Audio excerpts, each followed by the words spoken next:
Hello everyone, আমি অবন্তিকা তোমাদের আরো একটি মিনি ব্লগে ওয়েলকাম জানাই and welcome to my another water itinerary day 15। তো সবাইকে বলে দিই, সেদিন ছিল আমাদের পুরী থেকে বাড়ি ফেরার দিন আর আমাদের ট্রেন ছেড়েছিল ওই 10:30টার কাছাকাছি। সো 4টে দিন তো আমরা খুবই ভালোভাবে এনজয় করে ঘুরেছি আর তোমাদের সাথেও তো সেগুলো শেয়ার করেছি বা করার চেষ্টা করেছি, আর আরো ভিডিও আসছে।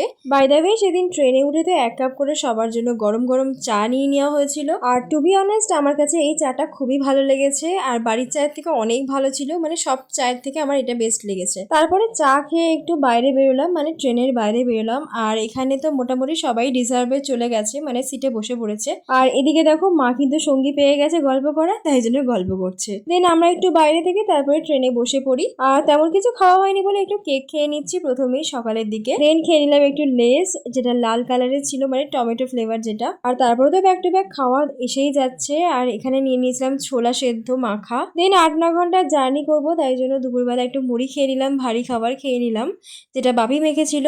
আর তারপরে তো উঠেছিল চপ, আর সেখান থেকে আর কি 3 পিস করে চপ নিয়ে নেওয়া হলো। চপগুলো মোটামুটি ভালোই খেতে ছিল। দেন খেলাম একটু বিস্কিট, এটাকে কি বলে ভুলে গেছি নামটা। তারপরে তো ওই ছোলা সেদ্ধ মাখাটা ভালো লেগেছিল বলে আবারও নিয়েছিলাম, উঠেছিল বলে। দেন তো দুপুরবেলার পরে আর কিছু খাওয়া দাওয়া করিনি, একটু রেস্ট নিচ্ছিলাম বসে।